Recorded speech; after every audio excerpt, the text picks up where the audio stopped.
Hello and welcome to another SAF podcast. It is I, your guest host, Josiah Biggs, and with me is our reoccurring guest, Matthew Ferrugia. How are we doing today, Matt? I am doing pretty nice. I have working audio, and that's what you need for a podcast.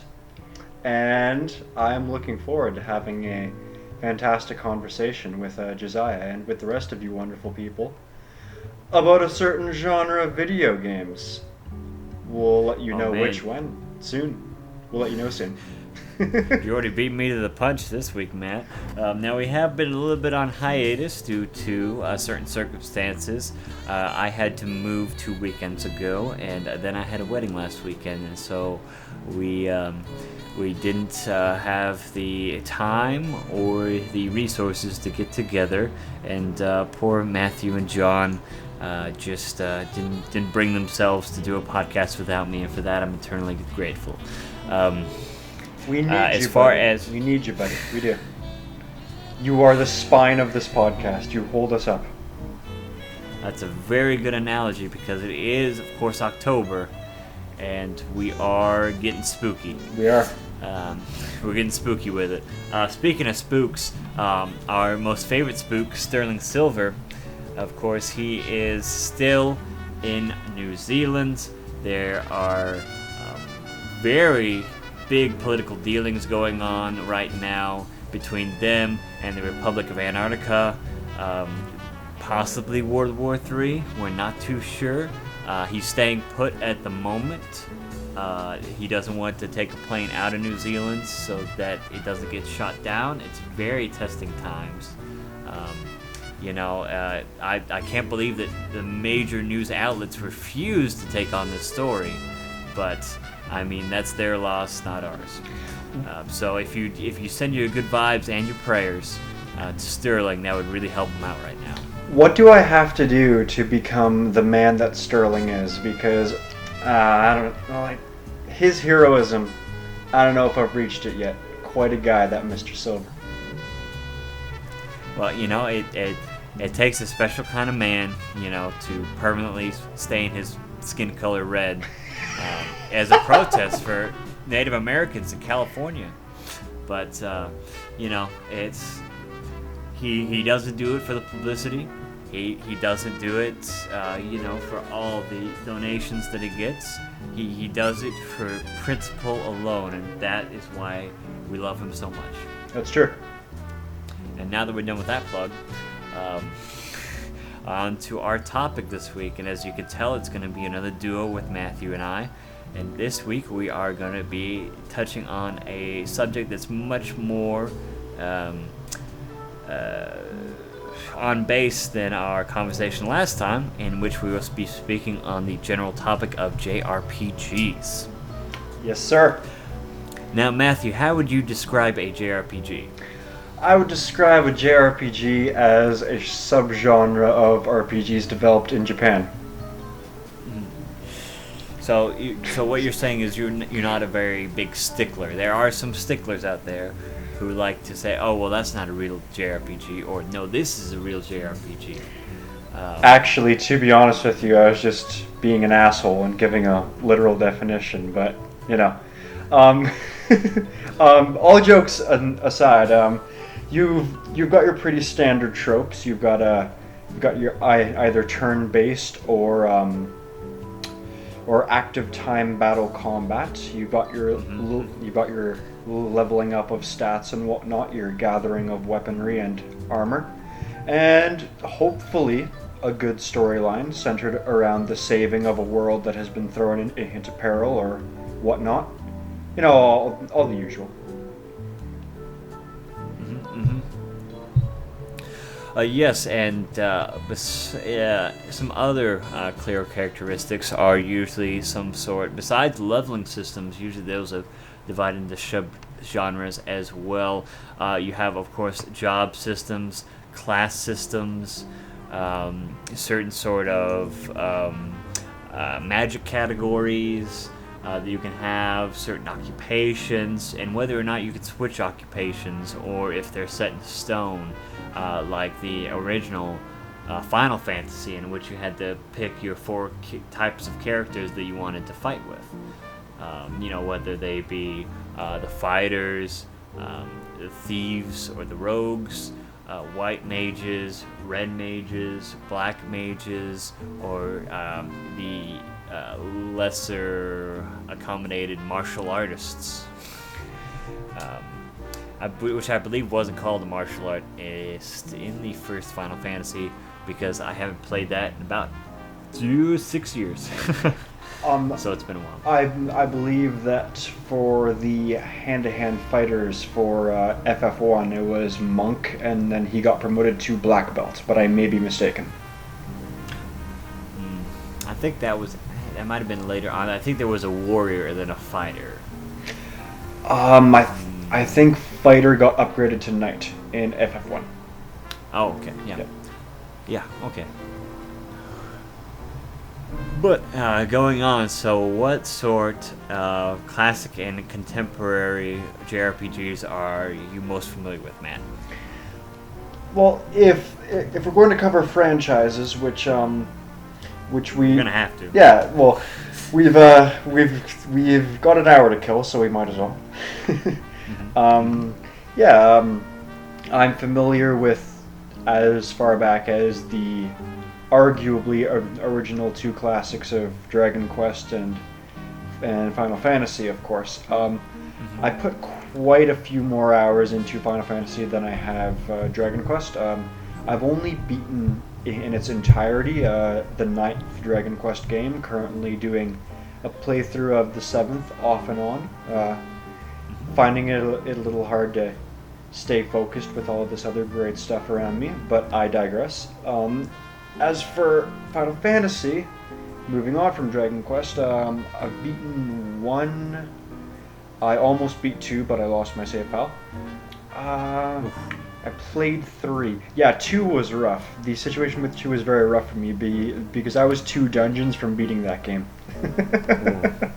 Yeah.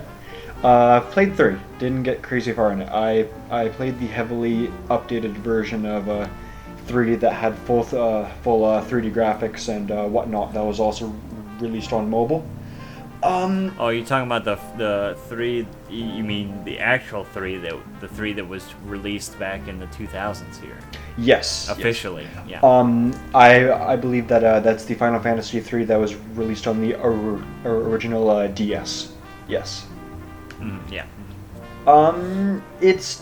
It's debatable on whether or not it's got overall more pros or more cons than the original version of FF3, but I'll save that for a different time, or maybe not at all, because I haven't really played the original 3 that much. But so yeah, I played 1, 2, 3. I've dabbled in 6. I didn't get excessively far in it. I beat about a couple dungeons. I got to know who Kefka is, and Kefka's pretty cool. I've got to say, not a bad villain. I like his moxie. I like Kefka's moxie. He's a fun-loving guy. I can't hate that. 7, just like almost everyone else who has considered themselves a pretty serious RPG fan, I've gotten pretty heavily into 7. 7, the situation with it was even more of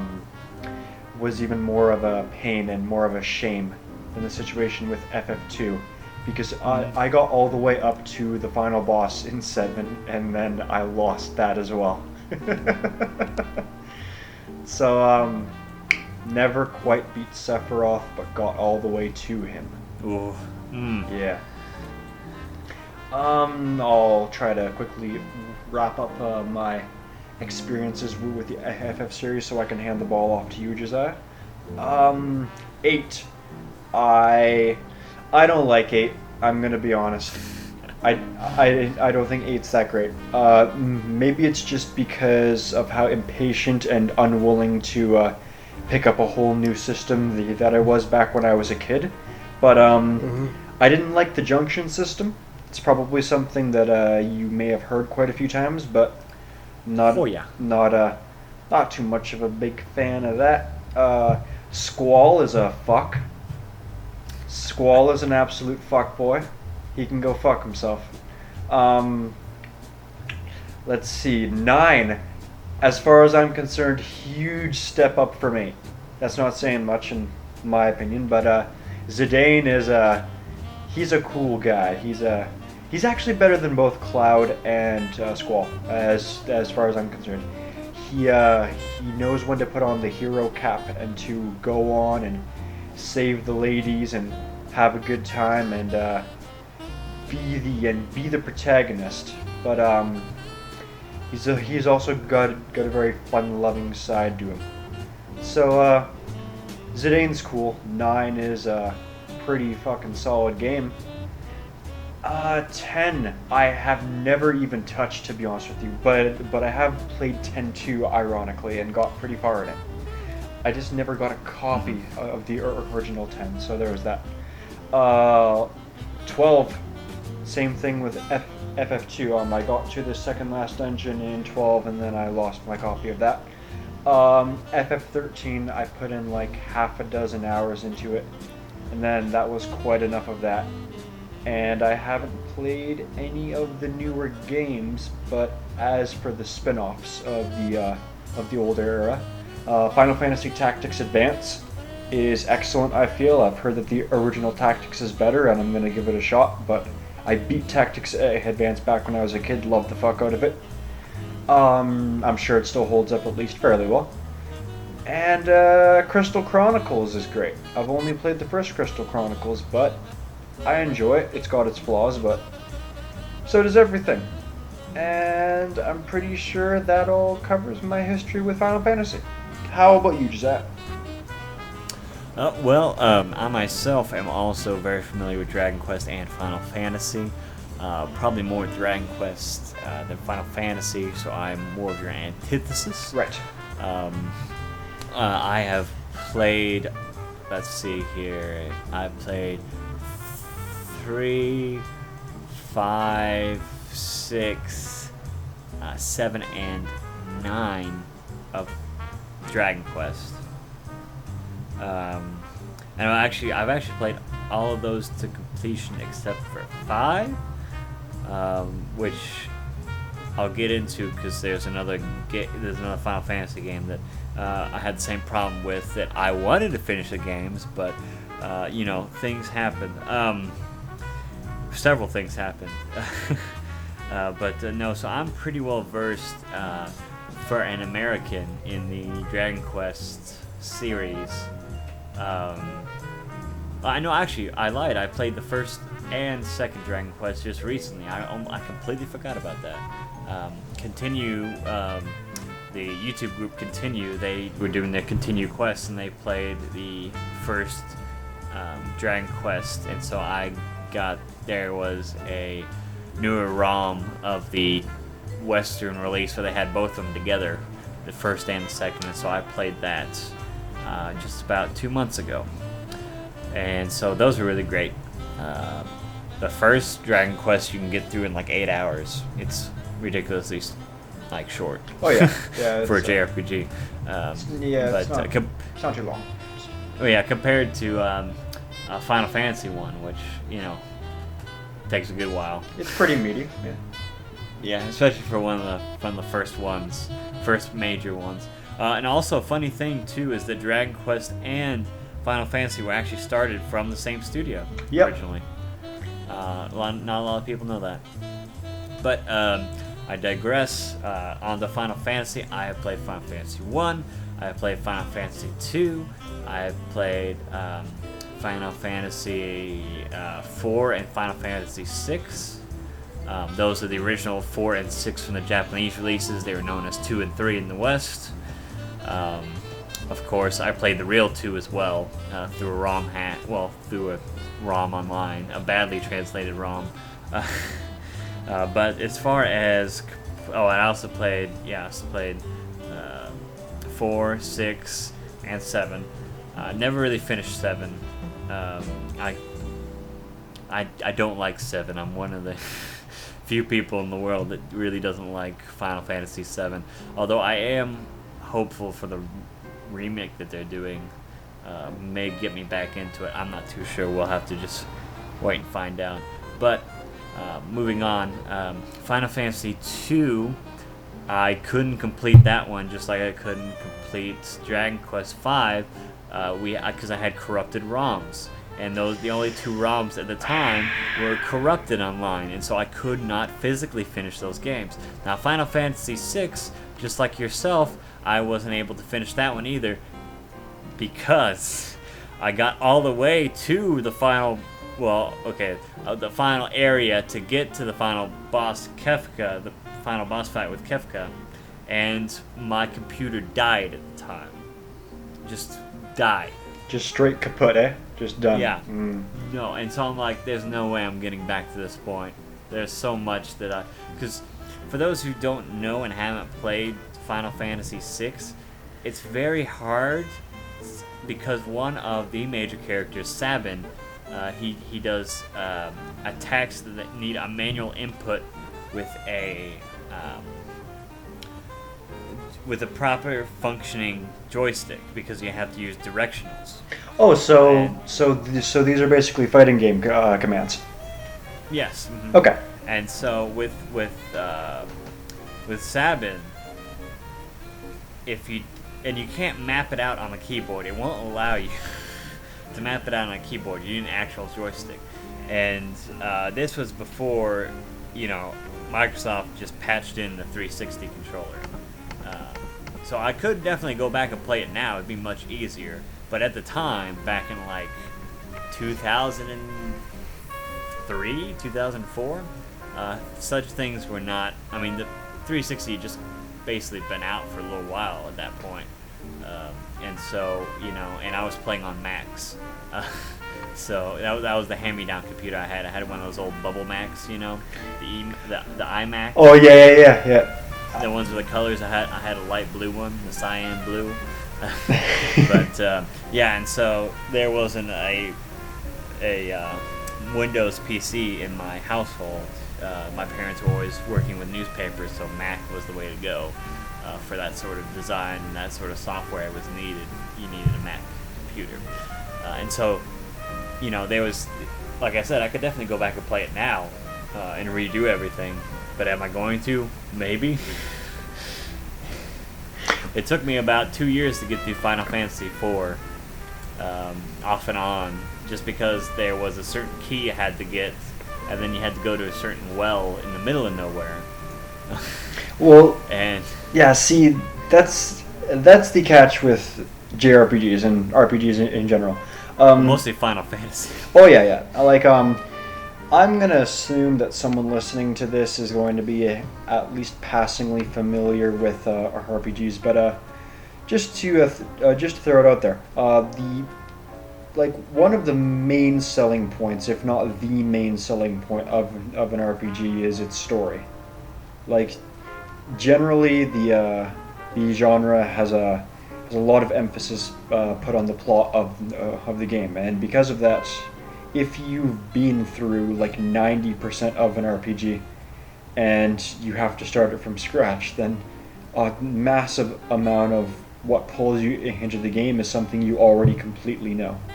So it's a bit of a downer when you have to. It's a huge bore until you get far enough along where you can forget most of the details, and then you get lost because you think you know the details. That's also bad. Yep. But no, usually it's just great for you just to wait for your memory to reset in about half a decade, maybe a decade. Yeah. And then go back and hope that pixel art still appeals to you. No, and so that's about as far. I never got past 7 in Final Fantasy, mostly because at that time I had a job and I didn't have time for them RPGs no more. Now, like we were speaking earlier off mic. Yes. In our private times, Matthew, I did play the amazing and well-acclaimed JRPG Mario & Luigi Superstar Saga, which is undoubtedly probably one of the best JRPGs I've played in my life. It's a fucking strong one. You will hear no complaint from me. Mm-hmm. Well, I mean, it's like, I consider it the rightful sole successor to Mario RPG. I know there are people out there who don't think so, who are rotten purists. But I think it is because I've played both Mario RPG and Mario and Luigi Superstar Saga, and they have a lot of things in common. In fact, the battle system is almost entirely inspired from Mario RPG. So, I would definitely recommend that because it kind of came out, and there was a little bit of a hullabaloo about it, but not too much. As far as a Mario game is considered, usually there's a lot of marketing, but that was kind of towards the end of the Game Boy Advance SP. That was right before the DS was about to come out. That's true. And so they're kind of they're releasing what titles they could, but all the background people and all the marketing was going towards that DS coming out. So, but that's about my grasp and hold on the JRPG market as we know it today. Here's a question though, Matt. We were speaking about, I was speaking about, like leveling and jobs and classes. What would you say is your favorite system like that? Like, what's your favorite class system? Do you like something set in stone, something you could shuffle around, or something else different that you've seen that you really like? Well, for me, it's I'm kind of conflicted because it's possible for me to have fun with any of these systems. I've seen all kinds of games like do each one right. It all comes down to whether or not you value how should I put it? The individuality of your characters and your cast more than your own customizable freedom. And what I mean by that is, like, do you want your character who is, like, let's say a mage to just be the mage because that's who they are in the lore? Like for example, a lot of people know FF7. So, like, Tifa, your hand-to-hand combatant, like, she's seen as the fist fighter because that's who she is. You can't really change that. Her weapons are gloves. She's the monk, so to speak. In FF7, you can customize which magic you use based on your materia. So that's all fine. But the fact is that when it comes to your weapons and your armor, you have some RPGs where, you've got some characters set in stone on who they are. And then you've got some games who will say, no, screw that. Take like a character who has no story and make them a blank template, and you can choose if they're a monk, a mage, or what have you. Like Final Fantasy 1, for example, as we've discussed. I like them all. I like every single template. However, that being said, my favorite template that I've seen for the job system to date has got to be the way that Persona does it, because with the exception of the main character, who can use a wide variety of demons and summon them and fuse them as the series goes on, as well as the game goes on, your party has their own individual persona for each main character, and it has its own unique design that can level up and evolve with them. So that's awesome. So you've got your cast that has their own power. Basically, they're fucking stands. Like, you look at a Persona character with their persona behind them, and you're like, okay, that's like a JoJo character. So that's basically how in terms of design the Persona cast is set up. But the nice thing is that you can customize the skills that each persona has if you find the right skill cards, and if you find ways to pass on skills to your party. So it's nice because you have an individual style, an individual look for each character, but your skills are free reign. And just because of how nice that is in terms of not only art and style but also flexibility, I'd have to give the template debate to the Persona series. It does it very well, I'd have to say. Now, see, as far as I'm concerned, my favorite of all the systems that I've used was actually in Dragon Quest VI. They have what's known as they do job classes, but they also do it in a tree, a tier tree, in which everybody starts out with their natural class, and you can improve them over time by teaching them other classes. But that class that you teach them after they basically you master your class, then you're one of those. So let's say you start out with the dancer. Okay, there's a dancer character. Okay, she does dances that do various status effects or do various group attacks, such like that. Right.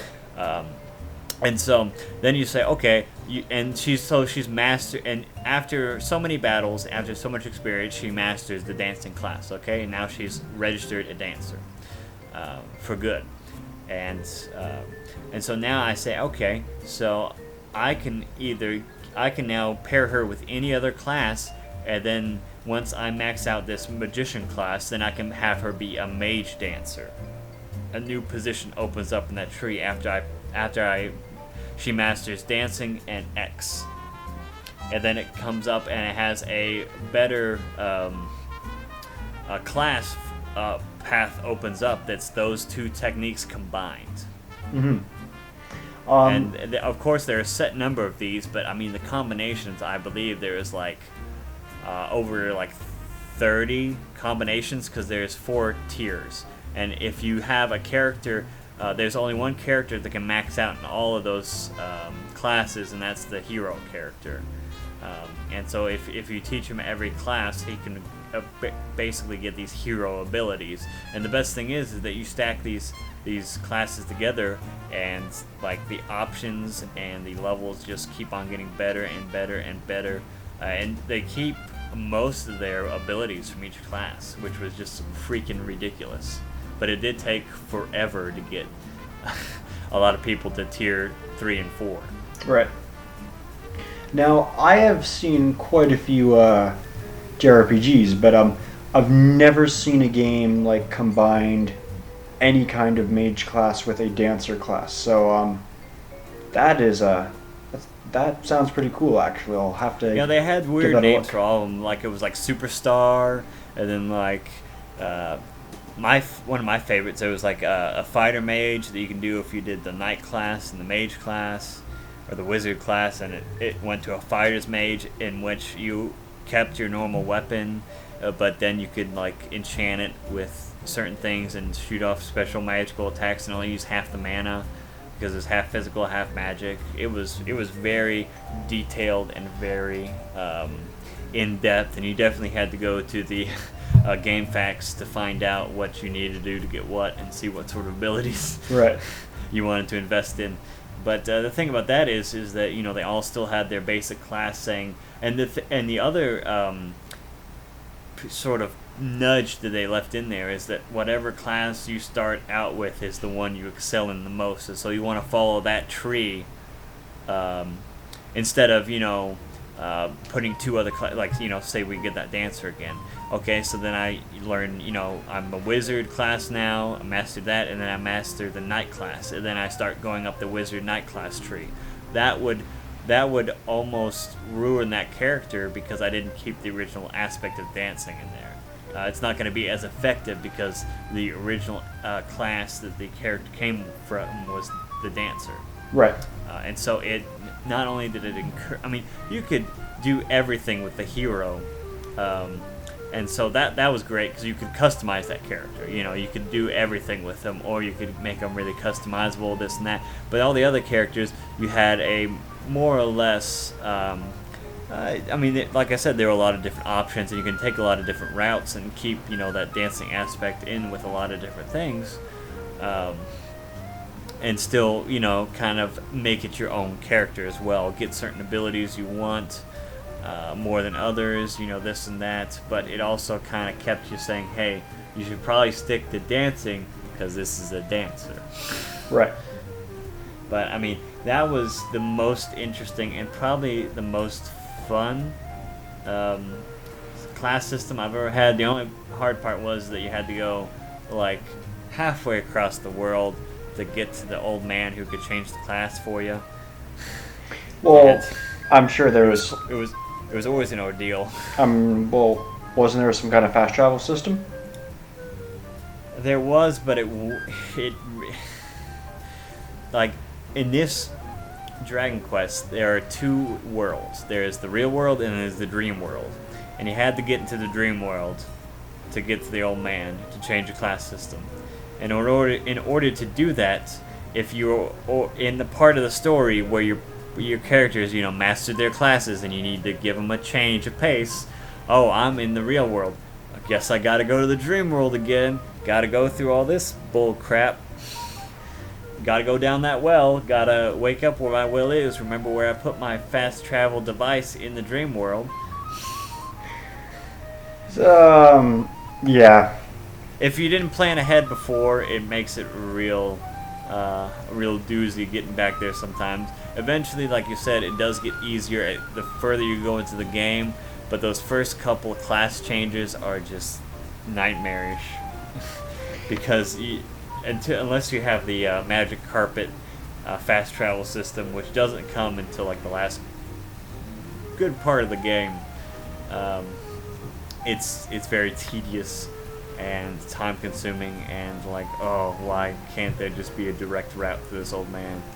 This correct me if I'm mistaken, but this whole real world dream world thing with different aspects of each world being different, it sounds kind of like a Link to the Past, where you've got your dark world ruled by Ganon and the real world.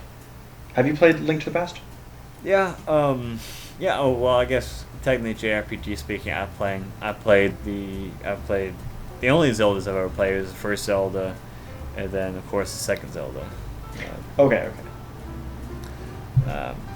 But nothing after that, because I never had a Nintendo, because I always just used ROMs because I was a poor boy. Hey man, you gotta pinch those pennies. I can't blame you. Didn't even have pennies to pinch, but no, but yeah, I mean, it sort of had the aspect. The thing about the Dream World, though, is that it was mostly for plot. How do I put this? In order to get things done in the real world, you had to go to the dream world to find certain things, learn certain things in the past, find certain secret objects were. It was sort of just the because you would go there at certain places, certain castles, certain areas. There would be portals to the dream world, in which you could go to. Now, it was usually plot sensitive, and there are some that are permanently open, and that's where you have to go, to travel back and forth for other things, for getting certain things. But the dream world was always less dangerous than the real world. It wasn't really a monster-filled place, so to speak. It was more of just for plot emphasis, and also you get one of your characters there because they had gotten trapped in the dream world. And that's actually the way you get introduced into the dream world mechanic, is that you see someone. Well, first you get sent to the dream world. You don't know how you got sent there. You don't even know it's the dream world at that time. You just turn translucent. Right. Because half of you is in the dream world, half you's not. And then eventually you meet someone who's trapped in the dream world just like you were. You help them get out, and then you realize there's a whole world on the other side. And then you start adventuring back and forth, learning clues, solving mysteries, helping people, such and so forth. This is starting to sound extremely similar to the plot of Persona 4. So, and I love that game in pieces, so I'm going to have to check out Dragon Quest 6. Yeah. Thank you, Josiah. And also the sprite art is great in that one. It's probably one of my favorite of the Dragon Quests because the sprite art is so good. Well, I'm assuming that this was a SNES game. Yes. Well, then, since it's reached the point of the SNES, then I definitely hope that the sprites look nice by that point. Well, it's not just good; it's also designed good. It's not just like they polished and good and aren't. aren't compressed or anything like that. It's more of, oh yes, this is Toriyama. Yes, yes, yes, yes, Toriyama. I hear you. Yeah. Which is why I like the creatures in, or the monsters, so to speak, in the Dragon Quest games much more than I do Final Fantasy. Mostly because Dragon Quest, for the most part, keeps the same cast of monsters, and they expand, as they go on. And I mean, they're all just straight out of, like a Toriyama manga. It's beautiful, this and that. Whereas Final Fantasy, you get you get recurring, monsters and this and that, and a lot of reimaginings, and there are some ones with some really good sprite art, but then there are some that have really bad sprite art or just really bad designs in my mind, as far as that goes. Oh yeah. What's your sort of? Well, on the subject of like the sprite art and the Dragon Quest monster library and so on. Mm-hmm. Well, as far as I'm concerned on this subject, visually speaking, I gotta be honest, I love them both for like very different reasons. You've got like Dragon Quest is overall a more lighthearted feeling franchise. I'd be more than happy to say that's a fair statement. The Toriyama art is it's goofy, but it's goofy for all the right reasons. Like, I just adore it. It's nice. Like, when I look at some of the like slimes and golems and whatnot in a Dragon Quest game, then it's like, oh, Toriyama like drew this in like the corners of his notebooks back when he was like in elementary school or something like that. Like if an interview came out where he was like, yeah, I drew these monsters years ago. I thought that they were kind of funny looking, and now they're just in a video game. I'd believe that. Like, yeah, visually, I have no gripes with Dragon Quest.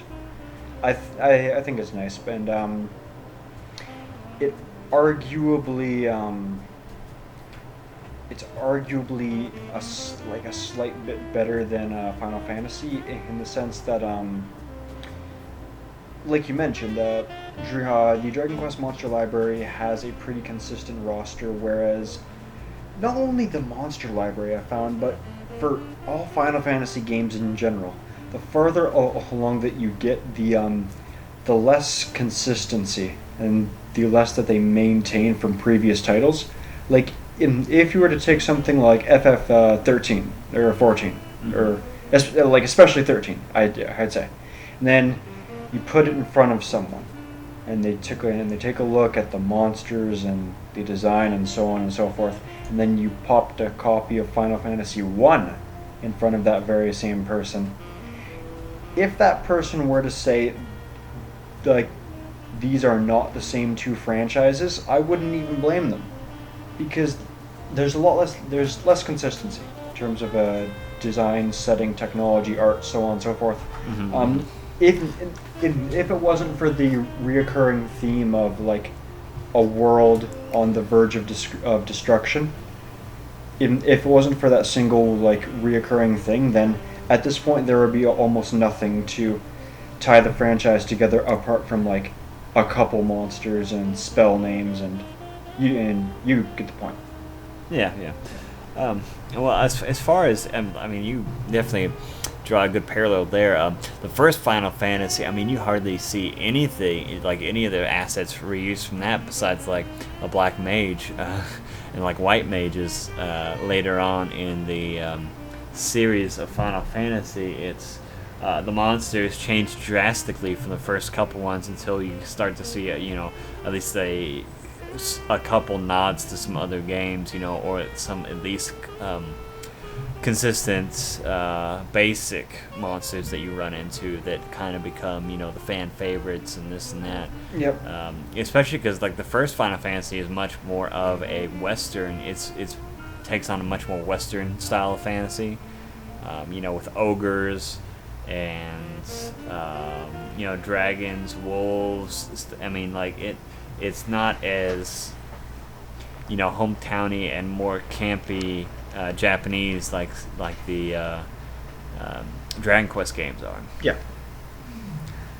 But I mean, and it's kind of incredible to see both these franchises still here today, started from the same company. Started with two separate goals, like you said, same sort of direction, but a lot came out differently in the outcome. Honestly, I would say that Dragon Quest has kept a lot better consistency over the years. That Final Fantasy has done a lot more hit and miss, especially with being whipping boys to Sony, and Oh yeah.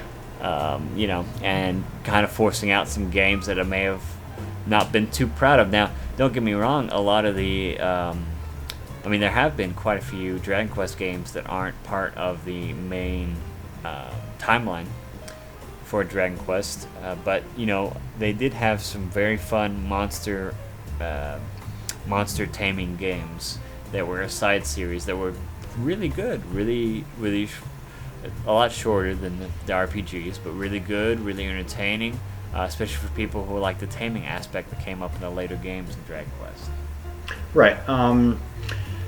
Which one specifically would you be referring to? Because I haven't checked out these spin-offs. I've heard of, for example, Dragon Quest Joker, the slime games, so on and so forth. Would this fall under those? No, there are actually, I think there's 3 games. I haven't played them in forever. I can't remember the actual titles, but basically, it was just a taming game. We went around, and I remember I played the demo for one of them, and then I bought the game, but then it kind of just sat on the shelf because, again, I was doing other things in real life, and you had to dedicate a certain amount of hours to that game to get any good. But I can't remember the title off the top of my head. But I mean, they had taming in the name or something around it was Monster. I keep on wanting to say Monster Rancher because I'm a '90s kid and I watched Monster Rancher a whole bunch.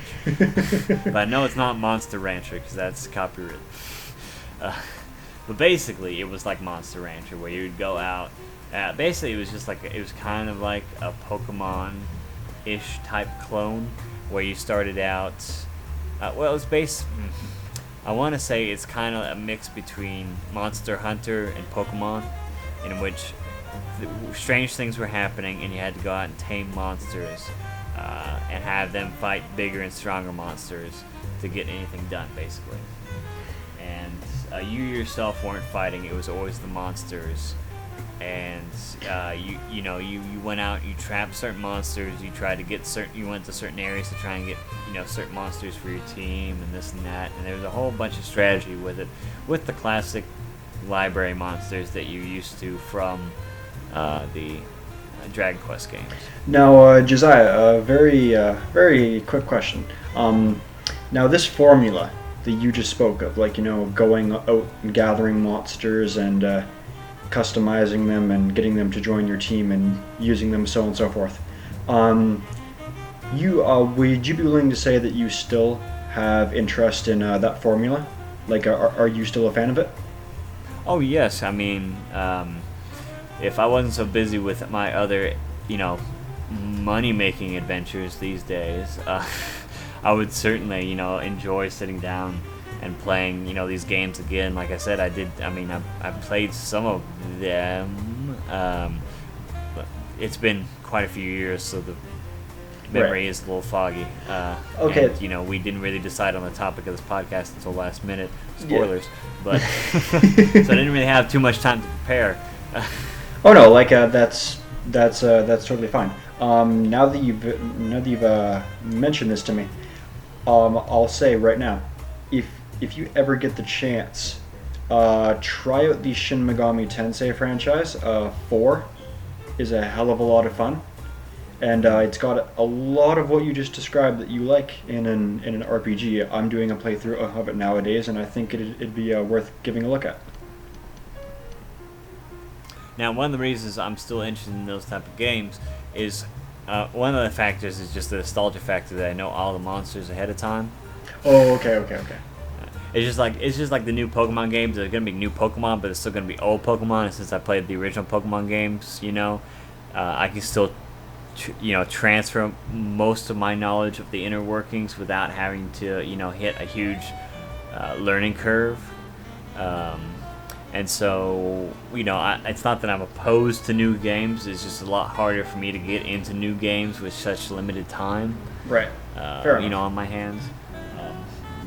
Great time to be an adult. Yeah. Yeah. Though. All right. Thank you for that. And yeah, if you ever change your mind, it's just something to. I mean, I'll keep my ears to the ground, of course. But Yeah. just like the way that things are, I can't make any promises, especially with games. I can barely make promises with animes. That's fair. But no, so what sort of things do you look for in a JRPG, Matt? I look for my tastes have slightly changed as time has gone on. I used to be very interested in an RPG that has a very, very simple combat, like a layup, like something very basic, like FF1 or Dragon Quest 1, something like that, like extremely simple combat, and then a very large, expansive story. Because back when I was a kid, I didn't really want to take the time to learn some crazy new shit. Like even going over to the point of trying out the active time battle system, even that was a bit of a jump for me. I wasn't entirely comfortable with it. Because I didn't really care about like I loved gaming, but I didn't care about games very much on the technical level. Back when I was a kid, because I didn't have the attention span to learn about that. So that is what I was mainly all about then. Whereas nowadays,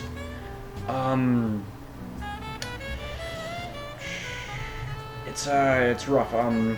I'm still not terribly interested in Western RPGs. I love my more turn-based classic stuff, but I know I just mentioned it, but the Shin Megami Tensei franchise and the Persona franchise is probably the best way to quickly summarize, just by pointing out a couple series, what I like nowadays. Like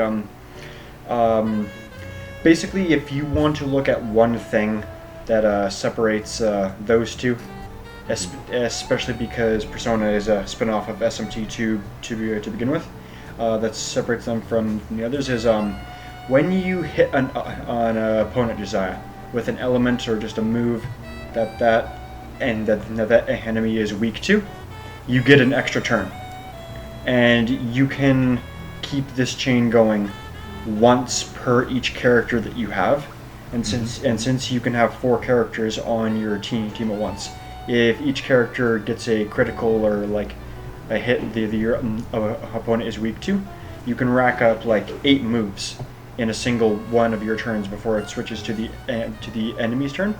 Yeah, this is great because it forces you just to strategize more heavily in a way that I didn't want to back when I was a kid. And because of that, if you can get a little bit lucky and set up your moves so you have a nice diverse setup, you can you can just rack up moves on your turn and not give your enemies a single chance to act, and that makes grinding a hell of a lot easier. Yeah, I bet. So yeah, from what I just explained, there's a vague description. So the SMT way and the Persona way, where it's high risk and high return, because your enemies can do this shit right back to you. If you get into a boss battle and the boss is racking up turns of just hits that you're weak to, and since you can have yourself and 3 different demons or at the very least that's the way it is in SMT4. I'm going off of that for now. If you keep eating those hits, and the computer's pretty smart with them, they'll catch on. Then you can get yourself completely fucked in a single turn, just as easy as you can screw over your enemy in a single turn. So high risk, high reward. It's a system that a lot of newcomers to this series don't really like and have a hard time getting into. But if it's your kind of thing, then that's going to be one of the main draws to SMT. And gosh darn it, that's why I love it so much. So that's my thing. Well, with that point that you just made, that also brings up a good sort of culture insight that I've kind of been seeing the shift of as far as this RPG culture has been going, especially JRPGs, is that back in the day, you used to have these really complicated, really deep plots to keep people engaged in the game. Oh yeah. Now, of course, the bad side about that is that it makes it harder to pick up and put down at higher intervals. But now, a lot of the ones you're seeing may not have as deep a plot, but like you said, more complicated battle systems. Right. In order to keep people hooked, but also not to so much that they have to remember everything, picking it up and putting it back down. Yeah. Now, would you agree with that sort of shift as we're kind of moving into this new sort of? Because back in the day, you used to just sit down and play, video games for like 8 hours, Oh yeah. I remember quite a few. Well, of course, especially strategy games, especially Age of Empires 2. I would sit down, for a good 8 to 10 hours, and just grind away at a huge match. Especially with when I was playing, Final Fantasy, I would sit down for like 3 or 4 hours at a time and grind away at it. But now, with the way that things are and people's schedules changing, especially since most parents both have to have jobs now, and kids are doing this and that, and that people may not have as much downtime, or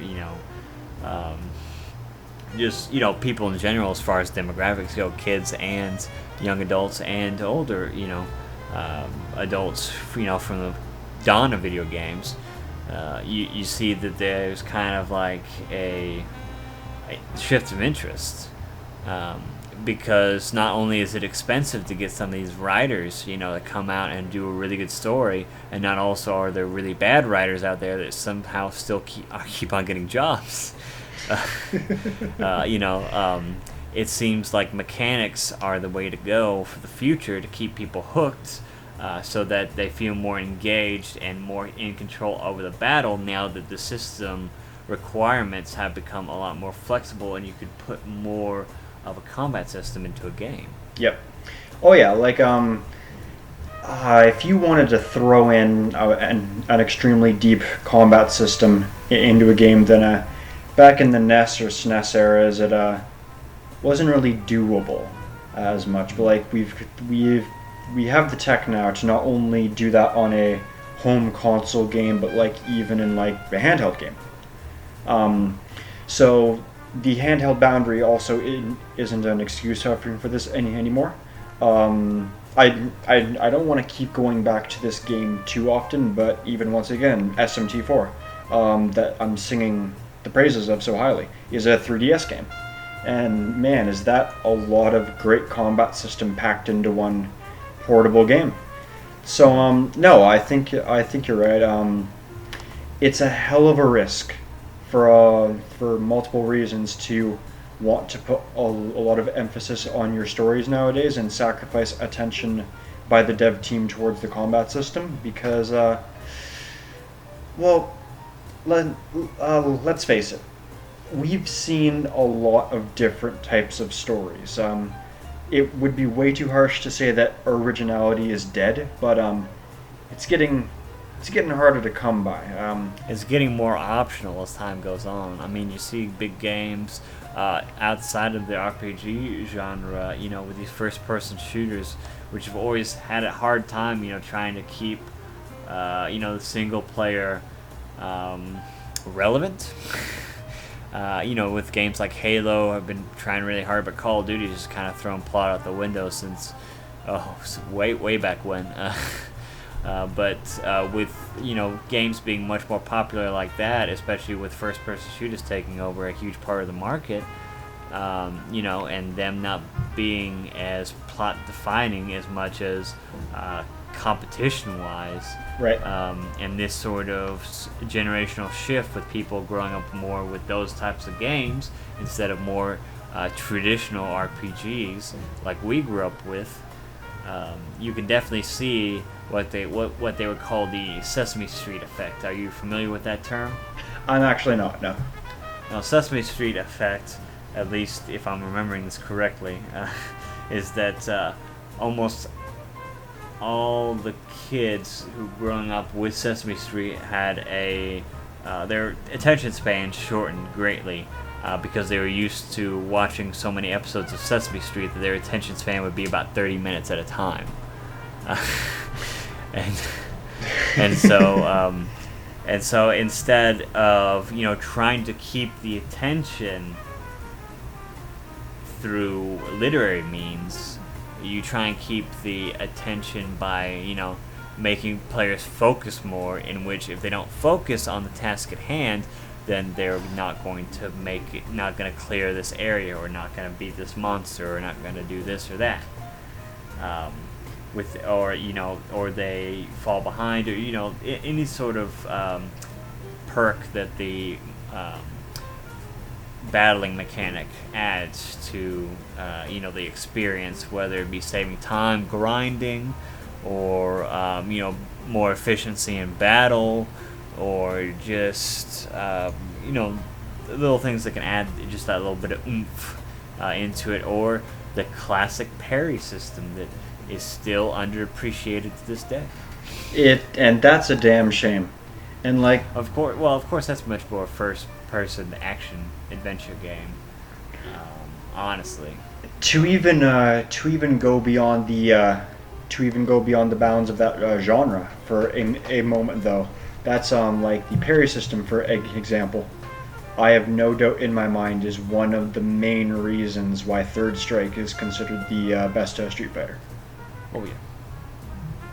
Like we could talk about that more later, but when you've got such a high risk, high return strategy that screams in your face, like, get good at this game and have fun getting familiar with the game, then fuck, it's got something. Well, of course, I mean, as far as fighting games go, though, I mean, the parry system in fighting games is, I wouldn't say it's always been there, but it's much more prevalent in that sort of game. Yeah. Whereas first person or third person character action games. Yeah. That's been a little bit more hit and miss and not so well utilized. As far as because. Where do you draw the line between an RPG and something like Bloodborne? I mean, what do you call that? I mean, it's kind of like an RPG, but it's kind of not. I've never taken the time to sit down and see what I would classify Bloodborne as, and I'm not about to take that moment and start now. But I don't know. It's it's hard to classify. That's the point I'm trying to make. Oh yeah. Course, And also, some people hate the term action adventure, and I totally get why. So I also don't want to just call it that. I think the best way to summarize my own thoughts on the whole combat mechanic versus plot debate is both of them have their place.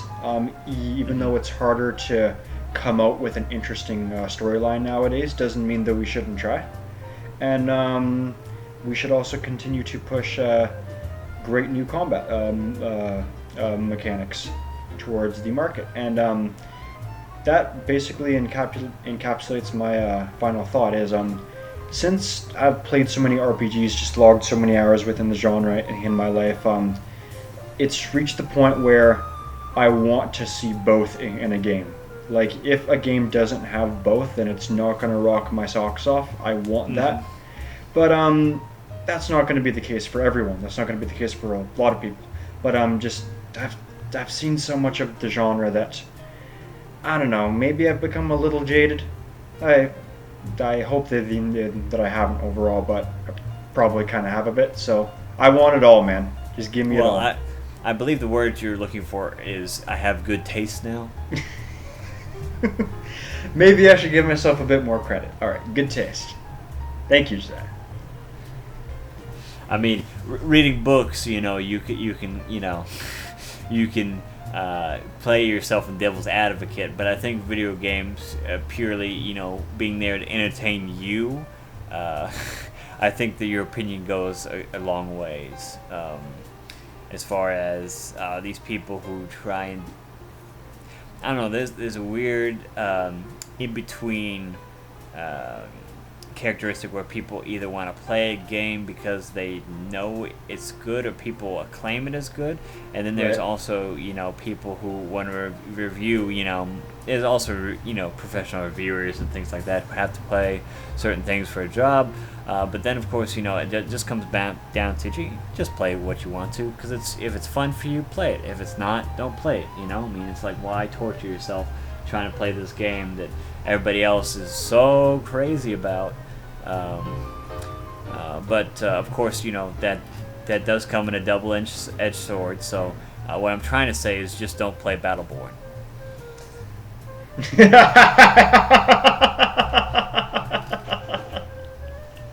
And that's going to be the end of our podcast.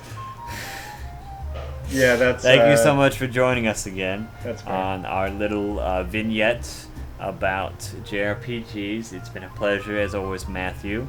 Thank you for coming out and having this little convo with me. I was happy to be here. Hopefully next week we will be on to bigger and better things, and we will have some homework to review. And also, I have been keeping up with the new Drifters anime, and it is now at the point where the OVA left off. So episode 3 is where we can pick up, because they basically just stole the same animation from the OVA and just added an opening and ending. The epitome of class and originality. Very well done. Well, I mean, they gave the people what they wanted, Instead of starting out somewhere else, they started out the series right. I mean, they did, color a little bit better. It's a little bit. I mean, they made some minor touches here and there. There's definitely some editing going on. And there are like 2 or 3 original scenes that don't really matter, except for if you read the manga like I have, and then, okay, they're foreshadowing this. Nobody else will get it, but okay. But no, so we'll be picking up on that as our weekly coming up here soon, and hopefully Mr. Sterling will be back with us, and Mr. John Lamy as well. Mr. John, he couldn't appear with us today because he is spooking it up at a haunted house, working to make that sweet money that they refused to pay him for being a Kamen Rider. So, if that was a paid profession, would he be in charge of that entire field? I'd give it to him. Oh, we've had some conversations about that, but that's a conversation for a later date, Matt. That's fair. So what do we say at the end of every podcast, Matt? We say, don't get eliminated! Bye-bye.